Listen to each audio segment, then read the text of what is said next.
Good morning. Welcome to the tool room. It's been some time. I have some challenges with just working with the cell phone and getting the videos on YouTube, but I'm getting there. The story that I would like to share with you really moves me, and it's quite a few times I've read this, and every time it touches me in this way. And what I'm basically talking about is Jesus meets you where you are. You don't have to be perfect at all. That's why you need Jesus, for He is perfect. And the piece I read was Mark 5, verse 21 to 43, and the story there goes about two healings that take place in the same time. And this was for, and the interesting part here as well, it's two women. If you go back into those time, women did not have the same type of, I don't know,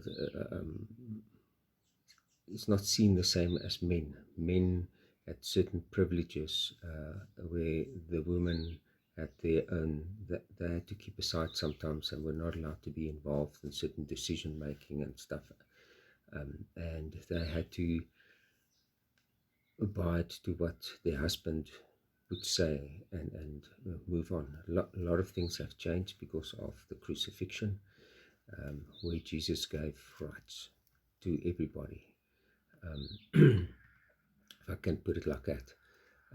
But this is interesting that Jesus used this, or this story was told, and it is two women. So it just shows again, doesn't matter where you are, Jesus will meet you. And He didn't use men because they had like a authority, a position. So nothing against that, but it just goes about the message that He wanted to bring through, that you can be as low as possible. He will meet you there. So there was quite a big crowd on the go, and the first one was the synagogue leader, like they said, ruler, that came and pleaded by Jesus, fell down at His feet and said, "My daughter is dying. Please come heal my daughter." And He used the words of, "Put your hand on her, so that she can live." So He didn't say that part, but basically, put your hand on her, and that she will be healed. That's where He was. And there was this other woman in the crowd that had bleeding, and her belief was, if I can only touch Jesus' garment, I will be healed.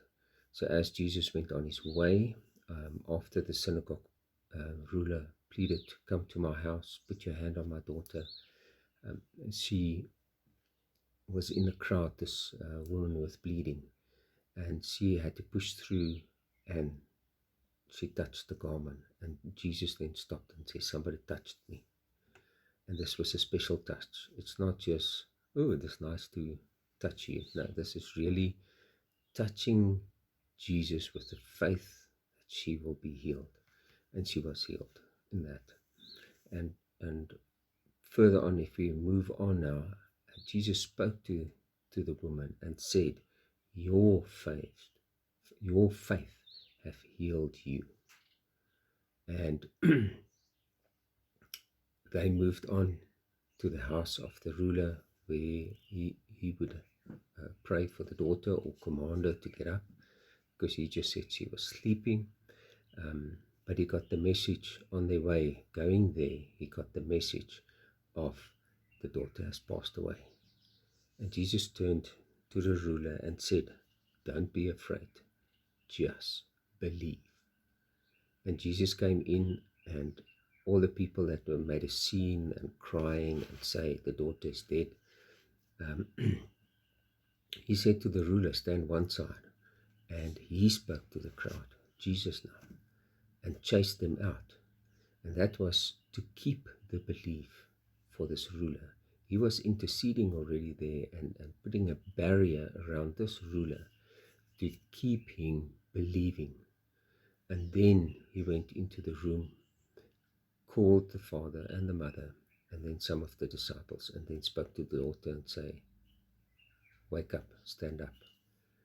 And it just moves me this, that Jesus will meet you where you are. He died on the cross, not for us, for you, exactly.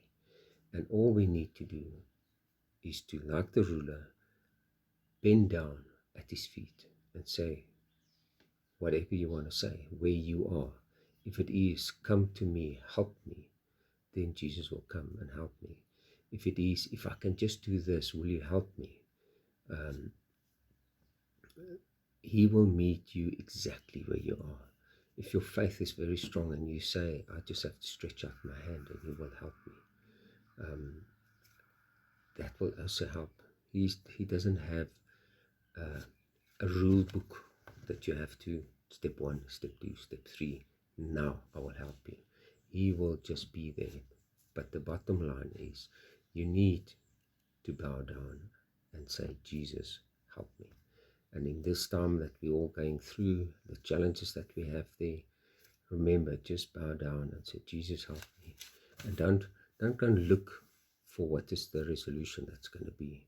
Just bow down and humble yourself and say, Jesus, help me.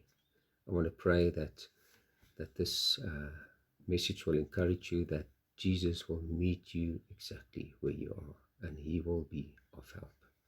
All the best.